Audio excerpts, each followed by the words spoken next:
你他妈谁啊？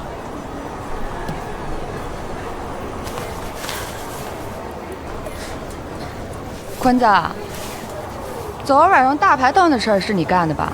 生了俩，够能耐的呀！走一趟吧。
进，刘队，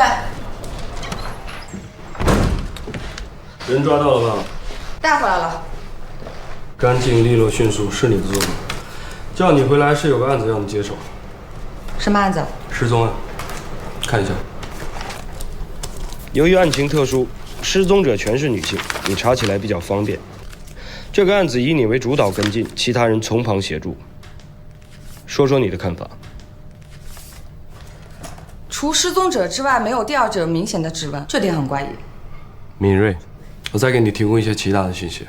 还有什么这里没有记录的吗？失踪案是失踪者家人报的警，他每个月10号到15号之间都会给老家的父母汇钱，4月并没有。家里人觉得奇怪，打电话找了几天找不到，就报了警。我看资料上写，案发人家里没有打斗的痕迹，排除入室行凶的可能，也没有匆忙收拾行装的情况，不应该是紧急出走的。咱们是怎么查到这个女孩的住址的？失踪者叫安妮，在一家夜总会工作。缉毒组的同事在查一个毒品案，怀疑跟她有关，盯了她几天。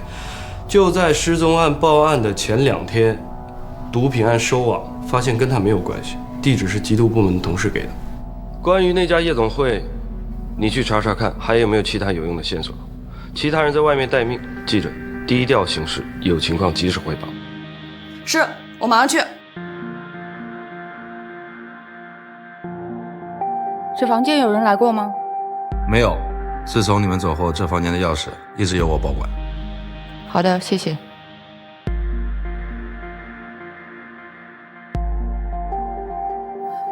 失踪者经济情况很好。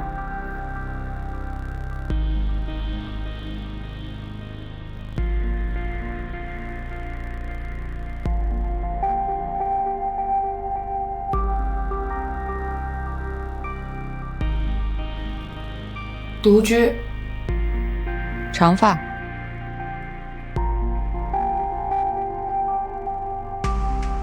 洗海干净，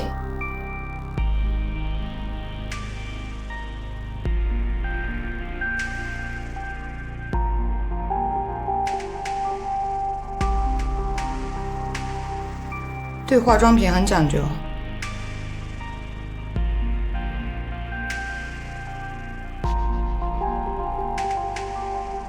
好像喜欢复古的饰品。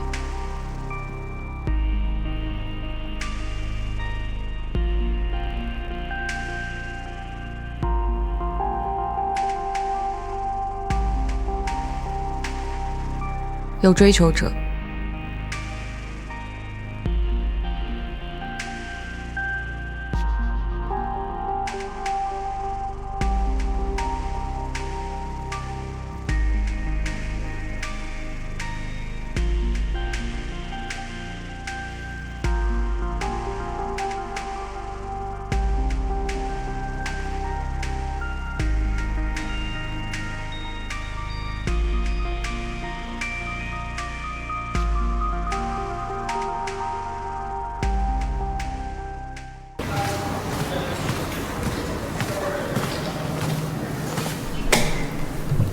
你好，有什么事吗？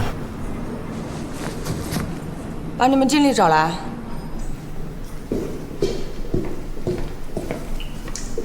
哎，你好，认识这个人吗？安妮啊，她已经很久没来这里上班了。谁跟他比较熟？我要了解一些情况。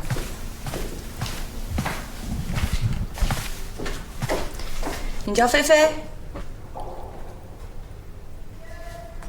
你们经理应该告诉你我是干嘛的了吧？找你了解一些情况。大姐，你这样一折腾，我以后怎么在这上班？我这没有什么你想知道的东西。安妮失踪了，你知道吗？能不去公安局吗？在这儿也可以。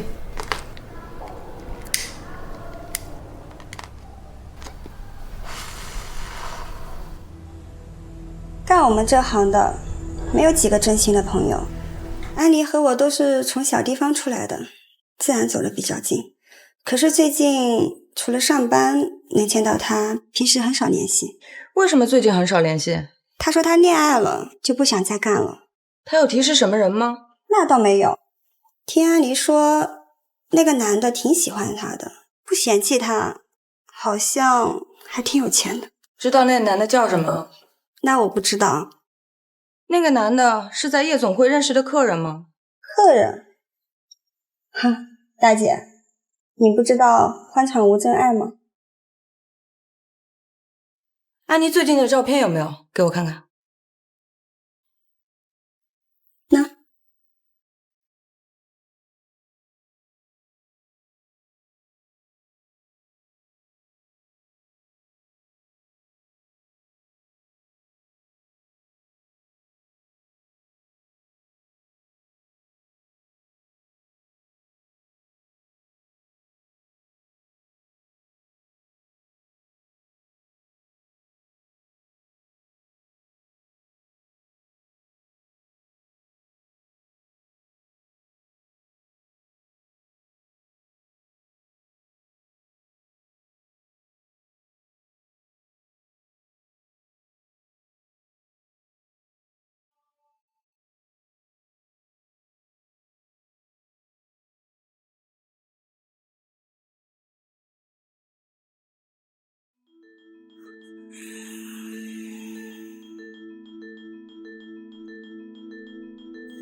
什么？刚刚接到报案，失踪者是女性，失联以前一直在夜总会工作。陈姐，现在什么情况？这个房子的房东到了年租期还没接到租户要续租的消息，电话一直打，就来找我。来了几次敲门都没有人答，看着奇怪就报了警。租户情况查明了吗？张淑梅，女，初中文化，在敦煌夜总会上班的时候，曾经与小美原地2年前有卖淫行为。又是谁？杨静所在地呢？初步查出是个孤儿，听说也很少有来往。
你好，您找哪位？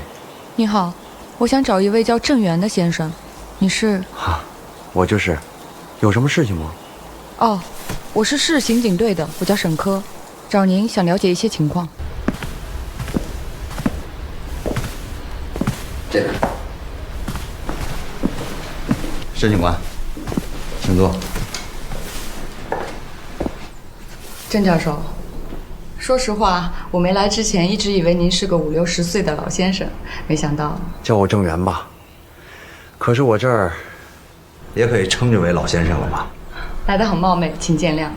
是这样的，我在网上搜索到很多您关于时尚方面的文章，尤其是您对复古饰品的见解很权威。我来找您是想让您帮我分析几样复古物品的特质。我在权威的时尚杂志撰稿了这么多年，还是头一回有刑警来找我了解时尚方面的问题。冒昧的问您一句，是和什么案件有关吗？算是吧。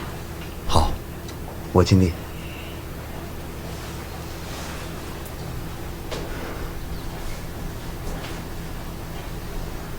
您稍等一下。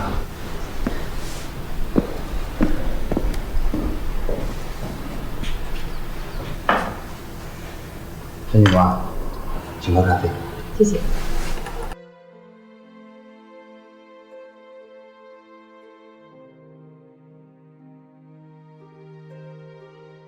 您知道怀旧意味着什么吗？意味？有什么故事吗？说说我的看法吧。刚才您给我看的这个耳环和珍珠项链，可以证明物主是一个复古爱好者，这样可以帮你们缩小搜寻范围。我也这么认为。复古店本事并不多，我呢平时也卖一些，算是私人定制吧。私人定制？哈，我比较喜欢这些东西吧，平时也就是做着玩玩。对了，本市有几家做同行的，我可以告诉您地址，方便您去问问。太好了，郑教授，您能跟我说说这些物品的细节吗？我刚才仔细看了一下耳环的造型和纹路，应当是纯手工制作的，技术很好。本市像这样的店还有这样的手艺，除了我这儿啊，也就是这几家了。太感谢了，郑教授。这个面霜您了解多少？这应该是一个很久的品牌了，很小众，一直都存在。生产地应该是在上海，20多年前很风行，最近复古风复苏，又让大伙给推崇起来了。哦，对了，这个女孩你见过吗？没有太深的印象。这是不好意思，我不应当问的。好吧，谢谢您的配合。哦，对了，这是我的电话，你要是想到什么，随时联系我。有什么问题随时可以问我。谢谢。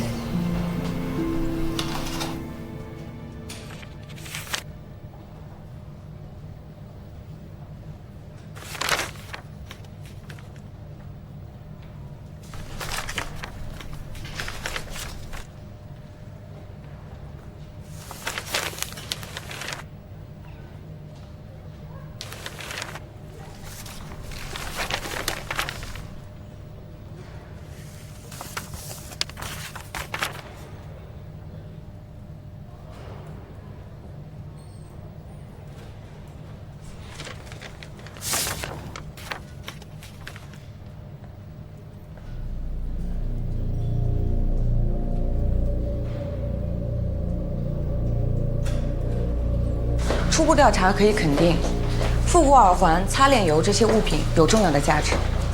我看过其他的案件，截止目前为止，有类似的挂着的案件5宗，都是女性受害者。那这5宗案子的受害者之间有什么共同性？除了刚才说的那些都有肉体交易的女性，社会关系都很复杂，并且都因为没有找到失踪者才悬而未决。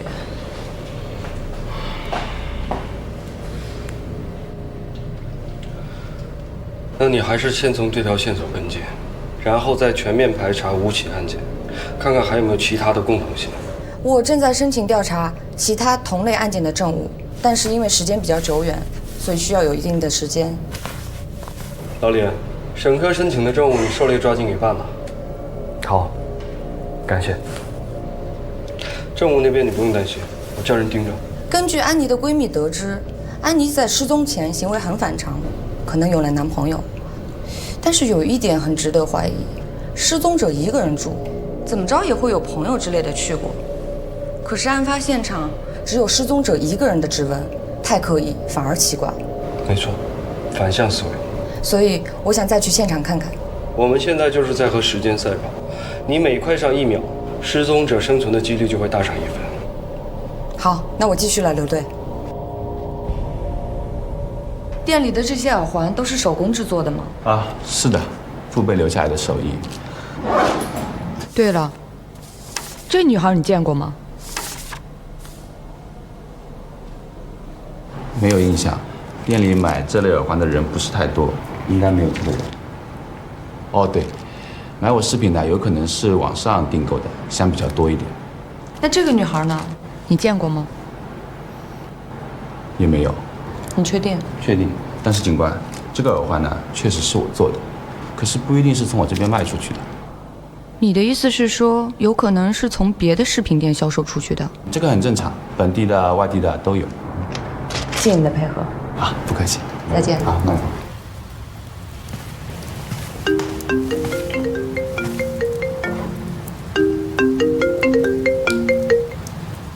喂，程警官你好，我是郑源。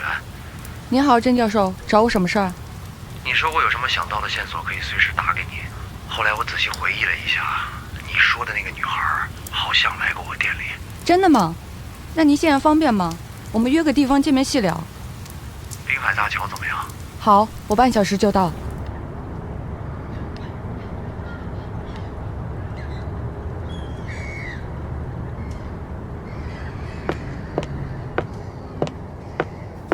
让您久等了，郑教授。没多久，以后叫我郑源吧，我也可以叫你沈科，这样咱俩也不会显得那么陌生。我也这么认为。我经常一个人来这儿走走，看看海，会让人觉得特别舒服。我一直以为你是个很理性的人，没想到还挺浪漫。是失忆。上学那会儿，我可是诗社的积极分子，我们搞过艺术的哪个不感性啊？和你们警察的理性思维可大相径庭啊！难道我是这么无聊的人吗？我们走着聊吧。你走后，我专门查了一下出货记录，有你们要找的耳环样式。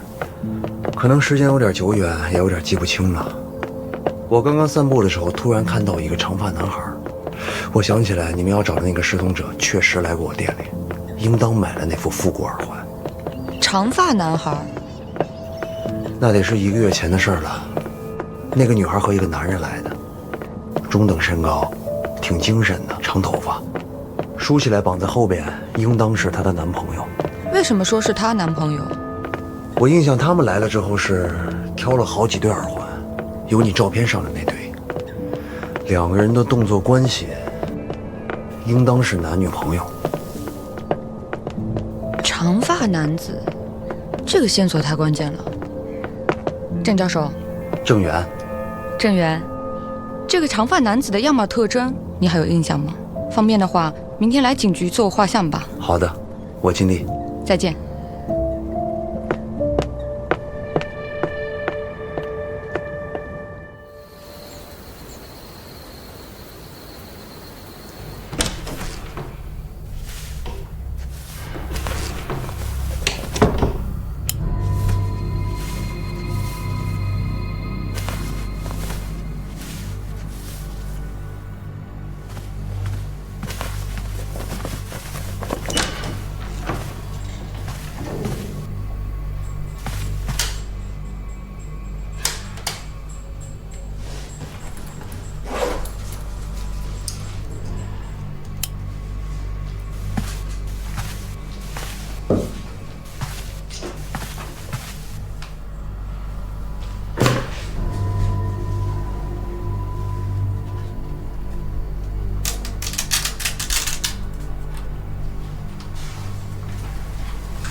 谁？出来！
提钱货！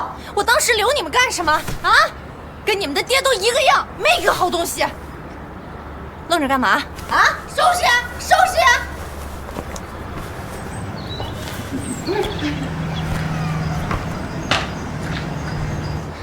怎么了？发这么大火啊？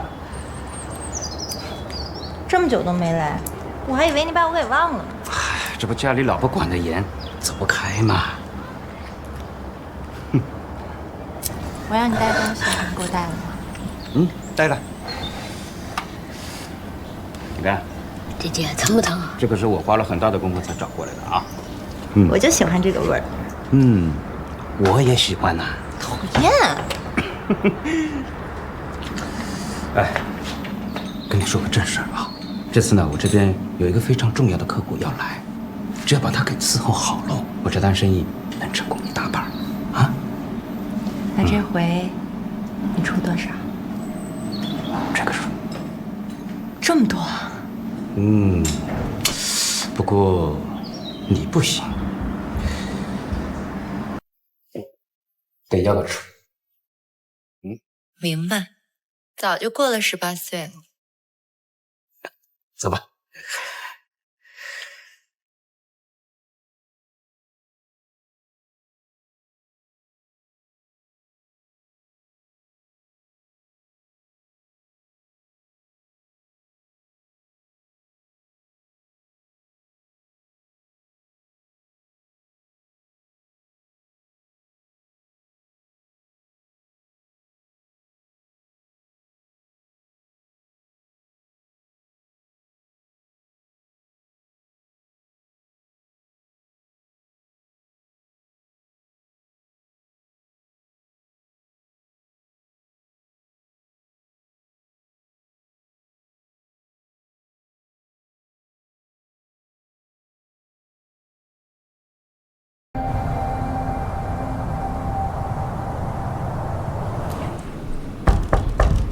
进。刘队，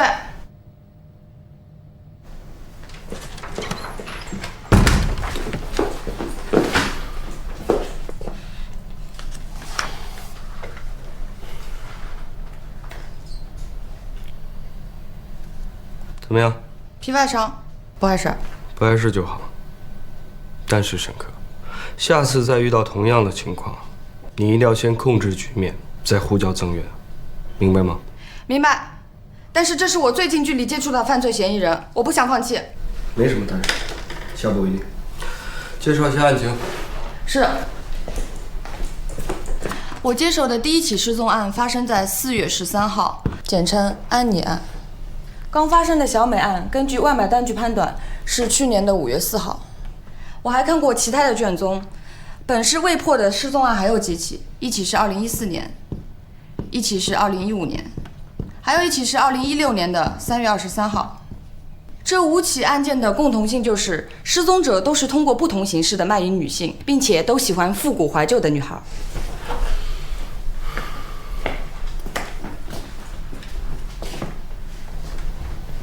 这5起案子的受害者都找不到自杀的证据，也找不到现在任何存活的线索，所以可以断定是他杀案。是的，我也这么断定。从时间点来看，这5起失踪案就是连环犯案。那他一定还会再次犯案。哎，这2起案子发生在什么时候？14年的是4月20号，15年的是6月5号。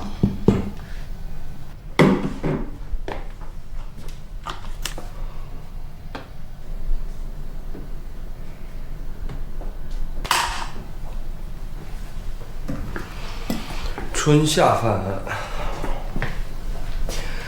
说一下昨晚你追踪的那个人。是。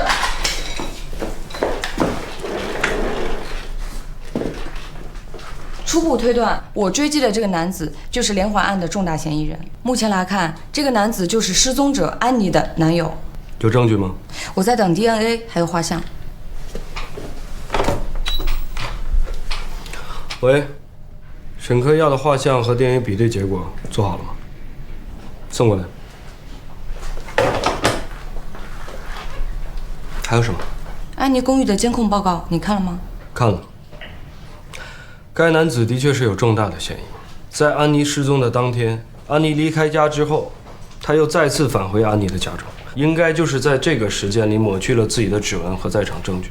如果有确实的证据可以证明他跟另外4起案件的失踪者有共性，那就可以抓捕该男子。进，刘队，刘队。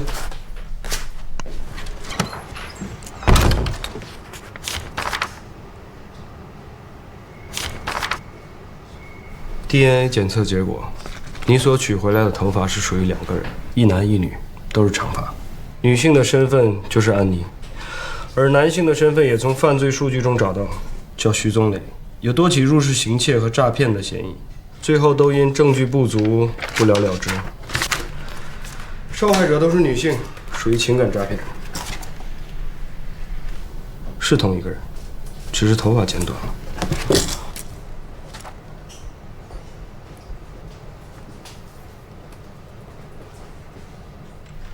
现在我们手上掌握的这些证据，就足够通缉徐宗磊了。案子是你办的，你有什么想法？刘队，我还有很多事情说不通，我想再去查一下。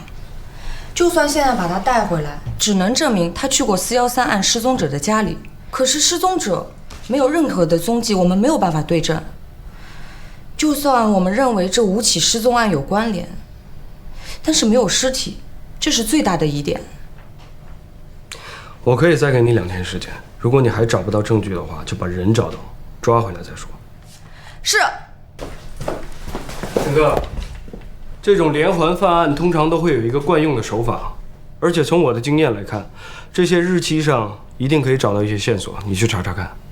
好。还有，一定要注意安全。明白。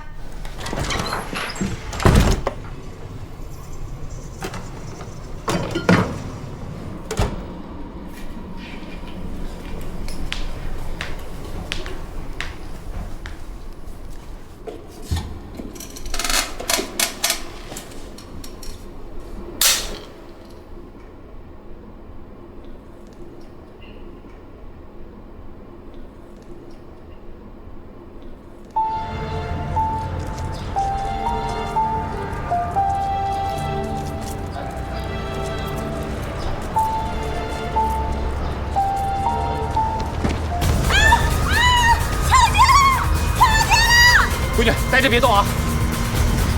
别动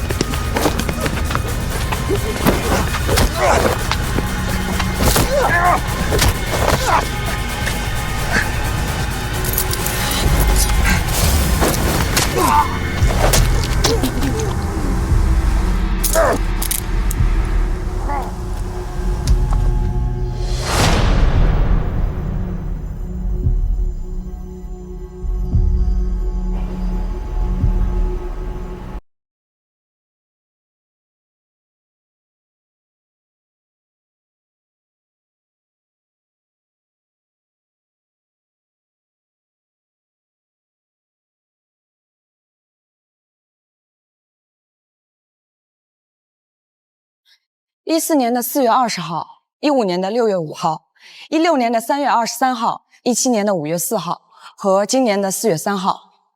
近期呢都在前面档案室，都是电脑归类，很好找，一会儿到前面去拿就行。3、4年前就比较麻烦，我们只能按照日期一点点找了。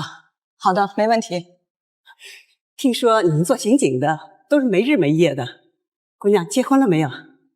没有。有对象没有？也没有，没想过。那怎么成？做父母不急吗？我爸也是警察。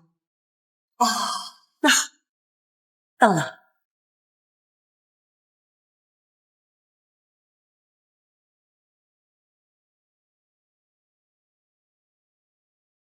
我记得应当是2年前，有一天仓库喷淋系统出了问题，15年整个5月、6月和7月的报纸存档都泡坏了。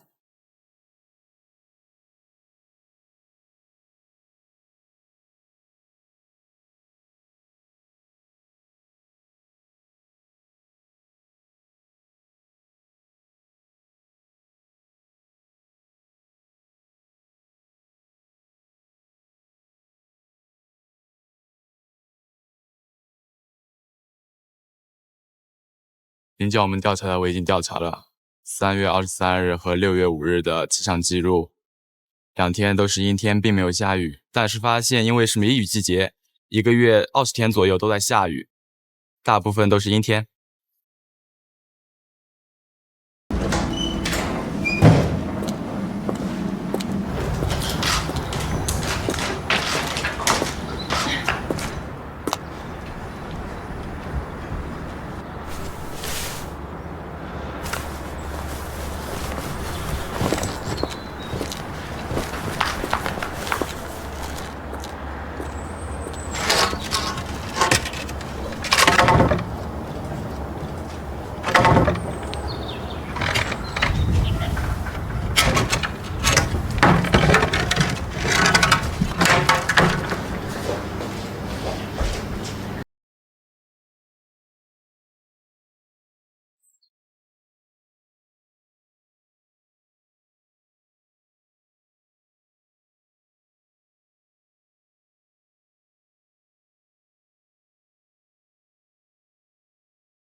喂，刘队，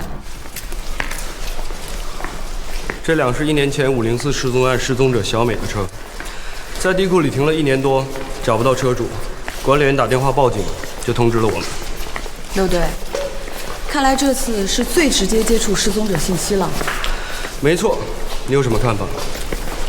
时间太久，车内应该没有什么有价值的物品了，指纹勘测也不会有太多有价值的信息。但是有一点可以确认，就是犯罪嫌疑人就在附近。说得很好，我的想法基本跟你一样。去吧。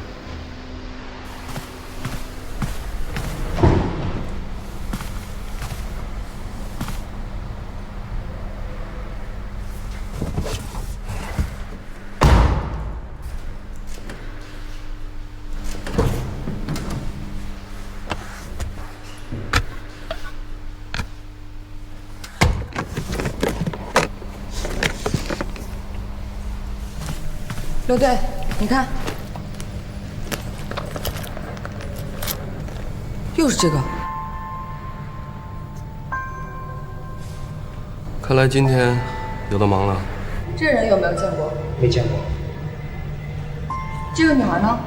没见过。对这个车子有没有印象？没印象。这个人你见过吗？没有。没有。这个女的呢？你见过吗？没有，没有，没有。这个车有没有印象？没印象。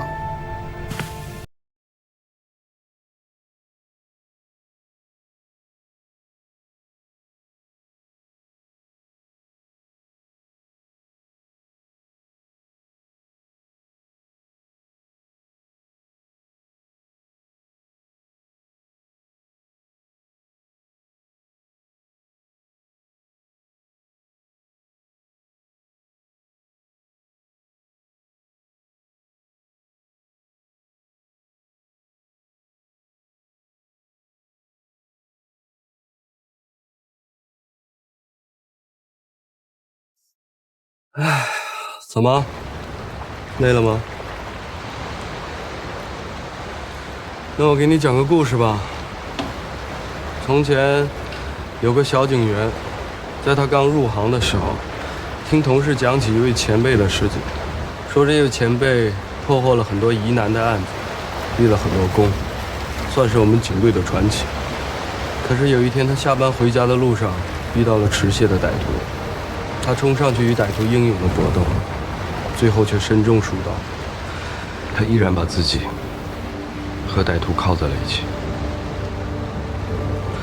从此之后，这个小警员真正明白“人民警察”这几个字真正的含义。而那以后不管遇到什么困难，有多沮丧，只要想到前辈的事，他就能克服困难，努力去面对一切。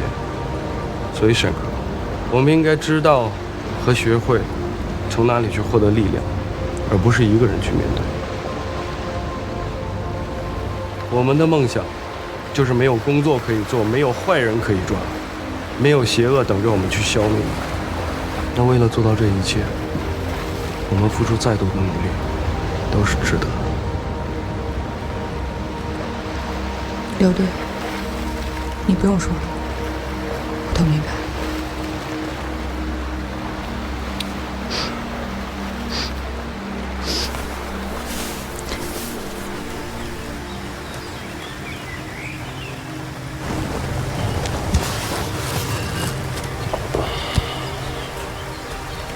爸，我和刘队来看您了。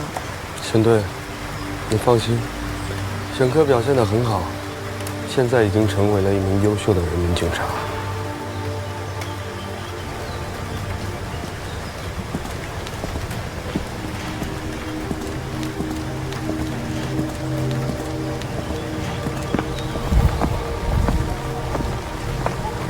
雨天这个共性确认无疑，但是我还有个疑虑。说，被害者的职业都有共性，我认为是个人犯案，但是这个还拿不太准。不能这么判定，恰好是被害者职业上的共性，所以才不可以判定为是个人犯案。那现在我们就讨论一下，是一个有复古癖好的人犯了几起案子，还是几个不同的有复古癖好的人分别犯案，是吧？是您说的这个意思。那你看，受害者的职业就是要接触异性，而且是以吸引对方为目的。那他接触到不同的有复古癖好的人的几率就会比其他的职业要高。如果抛开职业上的共性，又没有卖淫行为的记录，那他所接触的异性就会比较少。在各自从事其他各个不同的职业，就极可能是个体的、有针对性的去接近受害者。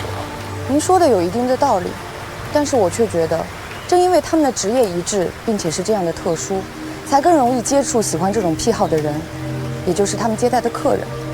从日记中可以看出，他们都恋爱了。那就刚好可以解决我们刚刚要讨论的问题。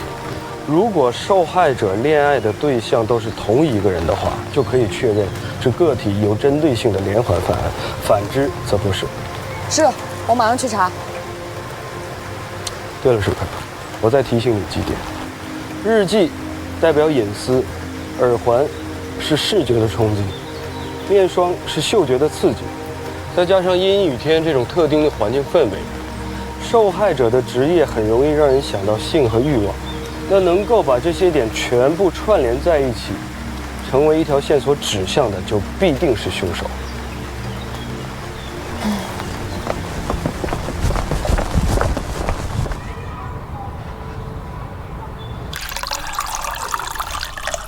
不好意思啊，前段时间得了流感，忽冷忽热的，也一直住在医院。不过不用担心，已经差不多痊愈了。您病了，没什么大碍吧？没事儿。那要不我先走，你好好休养。没关系，没关系，您坐。哎呀，前段时间太忙了，很抱歉。说吧，有什么可以协助你的？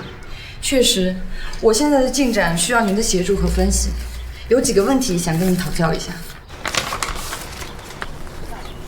这5个女性你见过吗？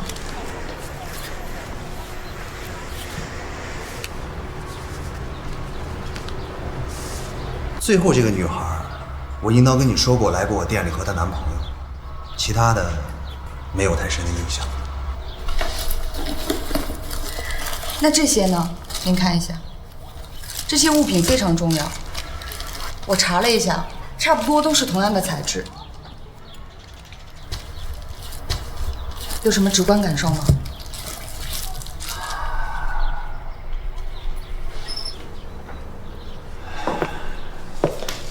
日记呢是隐私的象征，面霜和耳环是散发女性自身魅力、展现吸引异性注意的细微因素。从这点可以分析，和他们想吸引的异性有关，或者说是喜好同样癖好的异性人群。如果这个异性是个体而不是群体，那么关联性成立。直观感受就是被吸引的男性，或者说是这些物品拥有者的男朋友都有很大的问题。这些物品的拥有者都是什么职业？有没有什么共性？这个我没有纪律，不能告诉你。但是我认同你说的，男朋友这一点存在很大的问题。你在想什么？因为好多事情你都不能告诉我，我也只能谈谈我的直观感受了。比如这个耳环，它们的款式不同，但是主元素却是一致的，这就说明购买者很有可能是同一个人，因为主元素是他们的喜好，也是他们的隐形签名。就是你提到的那个男人。通过你提供给我的物品来看，很有这个可能。我们再看看这款面霜，虽然它们的款式和样式是不同的，随着时间的推移，但是面霜的外壳着色却是一致的，这就说明很有可能是同一个生产线生产出来的。也就是说，发往零售商的渠道是一致的，很有可能是同一个市或者同一个省。没错。我提醒你一句啊，同品牌的时尚物品有很多的代工生产线，这不奇怪，遍布南北，为的是接近销售商，节省成本。这个我理解。虽然不知道你们查什么案子，但是根据你给我的这些物品来看，那个长发男人有问题。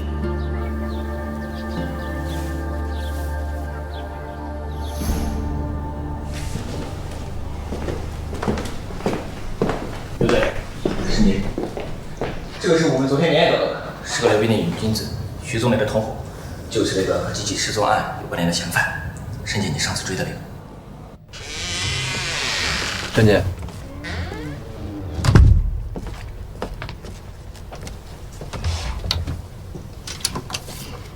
这个女人你见过吗？见过，刚才给我看过了，警官。再仔细想想。没错，这个就是徐宗磊的女朋友。她叫什么？什么时候见的？地点？当时什么情况？叫什么？他没说，就说是他女朋友，是上个月底徐宗磊带过来的。您知道，他就是一个赚女人钱的人。最后给了我1000，算是酬劳吧。就这么简单？再想想。还有一次，时间我忘了。他让我当他司机，去夜店接他和这女孩，他俩在车上就亲起来了。我还从反光镜看来着，这小子对女人确实有一套。之后呢？之后他就带着女孩去了别墅，别墅是他租的，就在东兴隆街那儿。后来打电话给我让我走，我就走了，就这样。徐宗磊有没有跟你说过，或者你有没有觉得他有什么特殊的癖好吗？哦，对了，记得他和我说，喜欢老旧东西的女孩比较容易上手，爱做穿越梦。潮一点的女孩心思比较多，得花很多精力。他还说自己只图财不图色。警官，这算特殊吗？我知道的可都说了。今年4月3号你在干什么？4月3号，快1个月了，记不清了。有没有跟徐宗磊在一起？没有，真没有。这个耳环你见过吗？没见过。这个呢？这个见过。见过。是我开车带他去买的，他还买了好几个。他有没有喜欢闻或者对这个东西有什么癖好吗？警官，什么意思啊？你最近真的没有见过徐宗磊？真没见过，就听说道上的老鬼哥找他找得很紧，好像是让他散一批货，然后他拿着货躲起来了。他自己也玩，他赚女人的钱就是为了去买这个。警官，我这算立功吧？你刚才说的如果是实话，对你是有好处的。哎，警官，我说的都是实话，100%实话。不管怎么说，现在徐宗磊的嫌疑是最大的，所有的人证和物证都指向了他。而且刚刚所说他的别墅距离小美停车的地点只有2个街区的距离。我决定，现在就传唤徐宗磊，你们去通知一下缉毒部门的同事。是。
有个屋的客人贼难搞，你赶紧跟我过来吧。姐，这麻烦的又找我。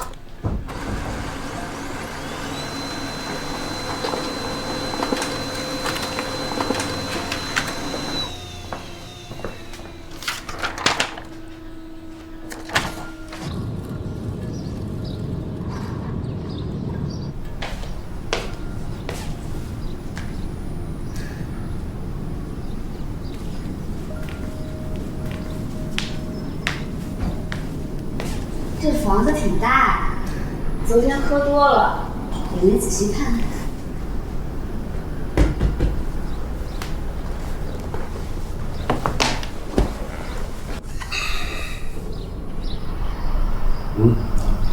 那个是送你的。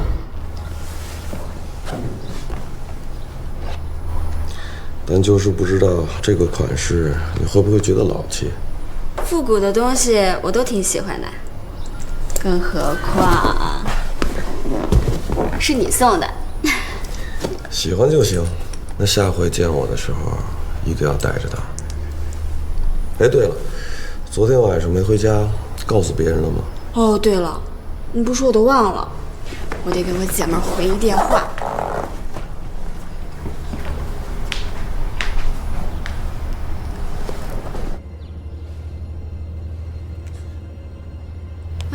怎么没信号啊？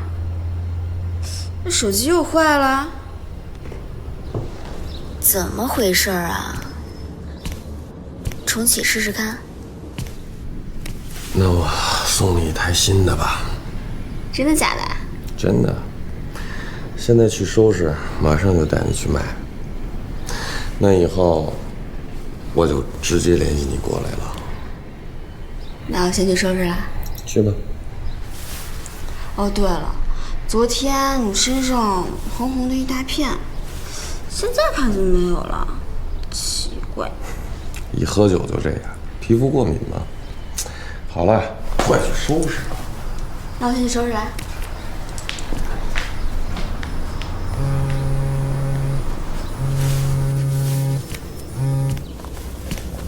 哥，你让我办的事我办完了，现在外边风声很紧，警察都在通缉你，要抓紧了。找几个手狠点的，现在就把买家约到晚上，事成之后，咱们拿了钱就走。我现在有点事要准备，走之前还得给他们留点礼物。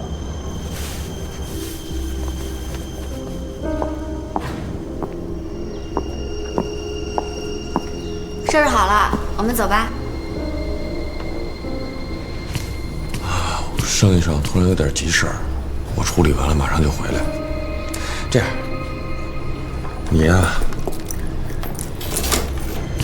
就先在这儿呢，乖乖的等我回来，好不好？听话。好吧，那你早点回来。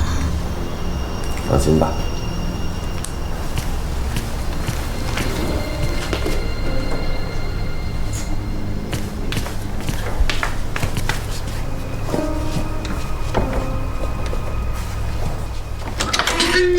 乖啊！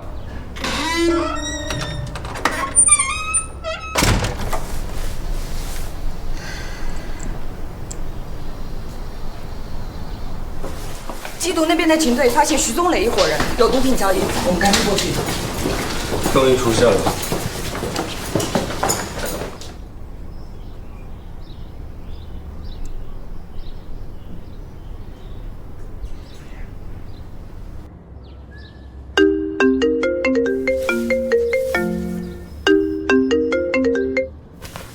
莎莎，你怎么回事啊？电话老无法接通。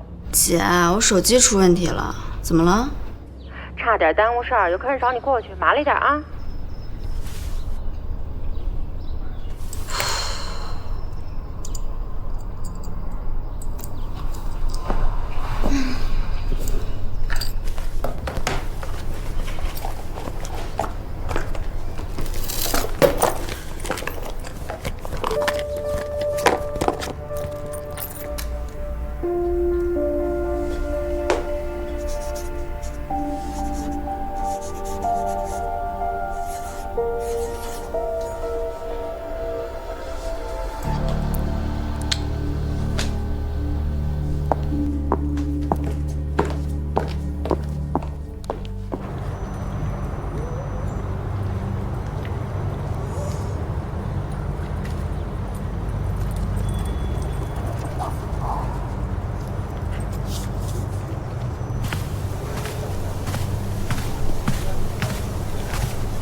时间快到了，怎么还没来？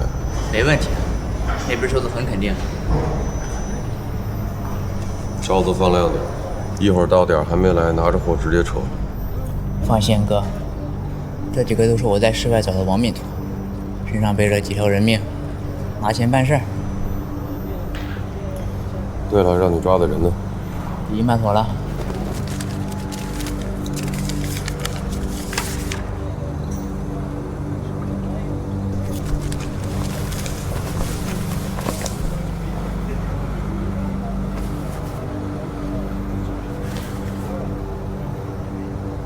不对，撤！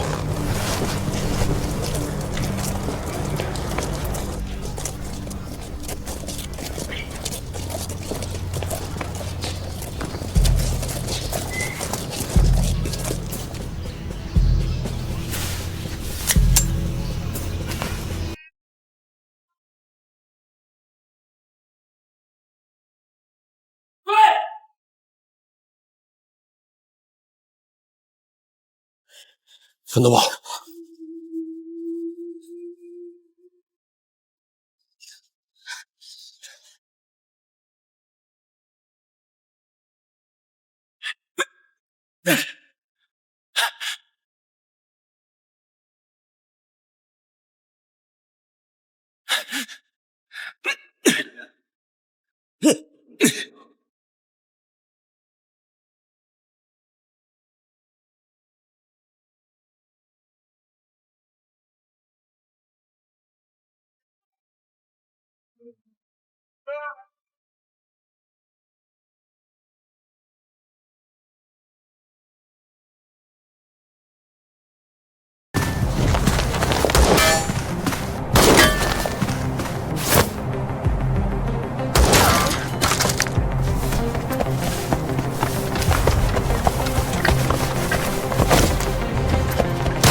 把人放开！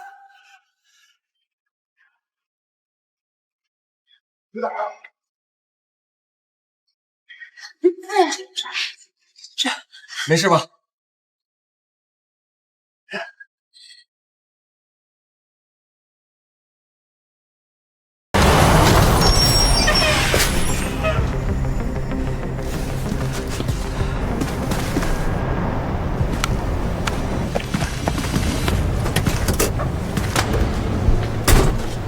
不是我撞的，是他自己冲出来的。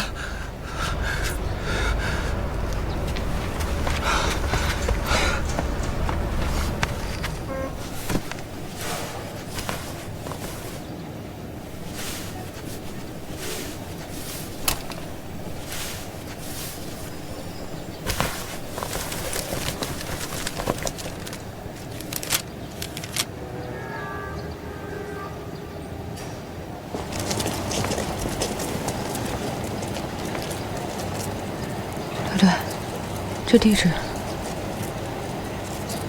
应该就是失踪者被藏匿的地点。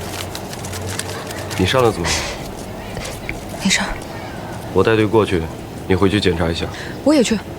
这是命令，如果耽误治疗就不好了。等我消息。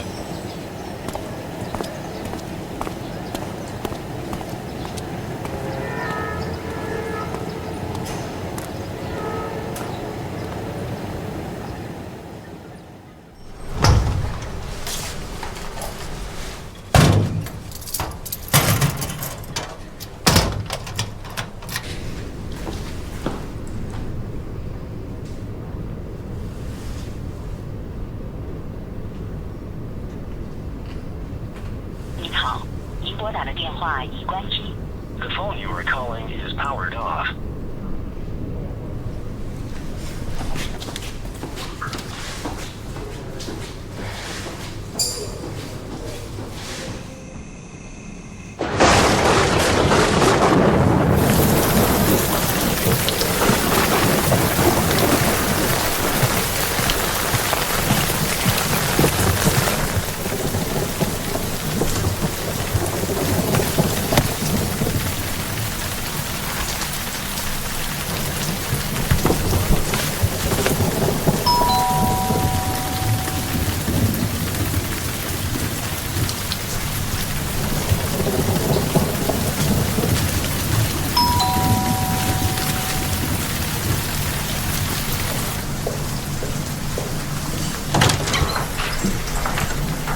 沈科，这么晚你怎么来了？你的手怎么了？案子结了，我来感谢你。进去说吧。赶紧来，赶紧来。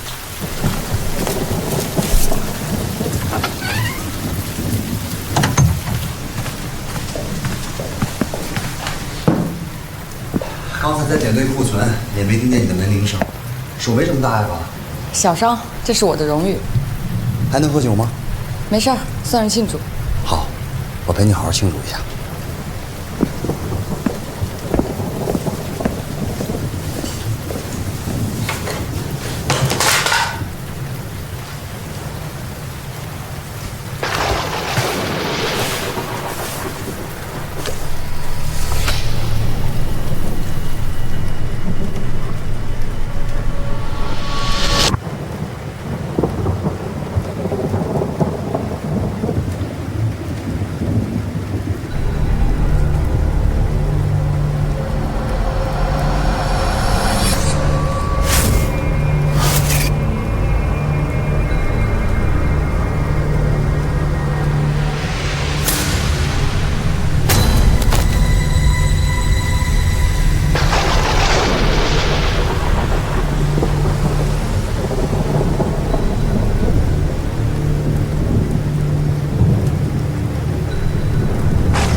这边。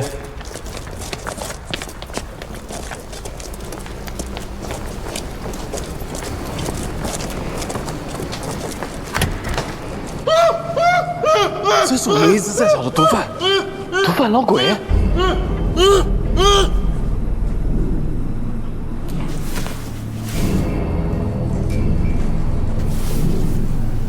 您好，您拨打的电话已关机。The phone you are calling.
欢迎来到我的世界，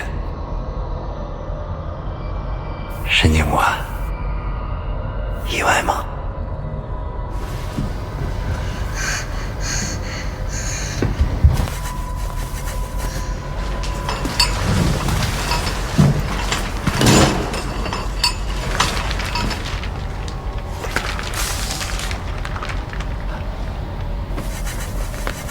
沈警官，你是唯一可以看见这一切真相的活人。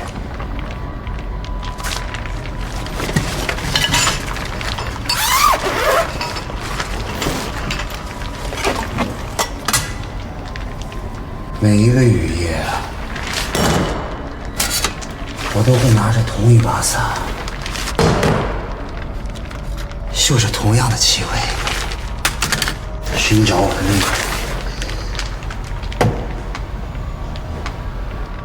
不知道我和你想象中的那个人像吗？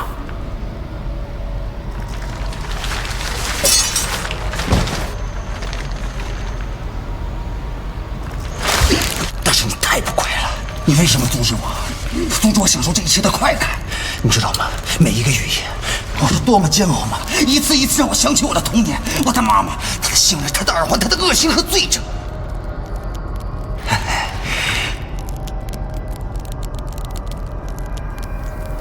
但是我不杀你，因为我们是同类。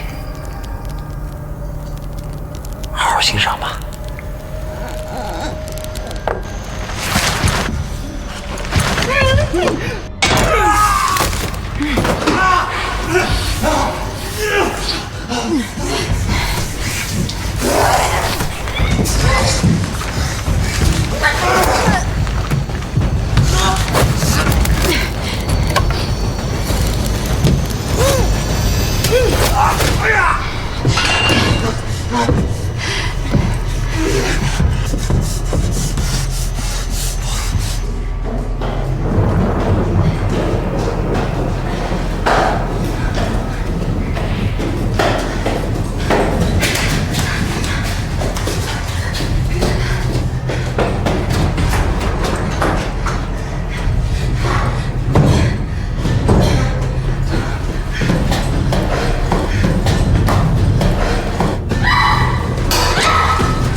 原来郑源就是这几年连环失踪案背后的杀人魔。我们在他家的地下室墙壁里所找到的尸骨，经证实，就属于这几起失踪案的受害者。那徐宗磊呢？徐宗磊跟他是朋友关系，他也不知道郑源所犯下的罪行。徐宗磊利用郑源的手势去讨女孩子的欢心，而郑源就在此期间接触到受害者，伺机犯案。监视器里显示，安妮离开之后，徐宗磊再次回到安妮的寓所，就是盗取财物，抹去自己的指纹。而他不知道的是，安妮就在当天失踪了。之后我们去安妮家取证，他误以为是在调查他，所以想回去看看有没有什么遗留下的证据，所以才会遇到你。郑源恰巧知道了这一切，就顺势制定计划，让我们偏离了破案的正轨。是什么样的人生会让他如此丧心病狂？真是不可思议。出卖肉体的母亲，复古的耳环，还有特殊的气味，最后加上下雨天的回力，就让他从人变成了一个野兽。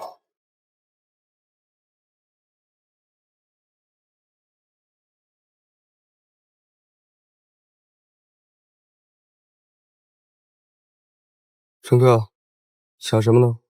刘队，我在想，您说过我们是警察，警察的梦想就是没有工作可做，没有坏人去抓，没有邪恶去消灭，为了这些去舍弃，我更坚信是值得的。好。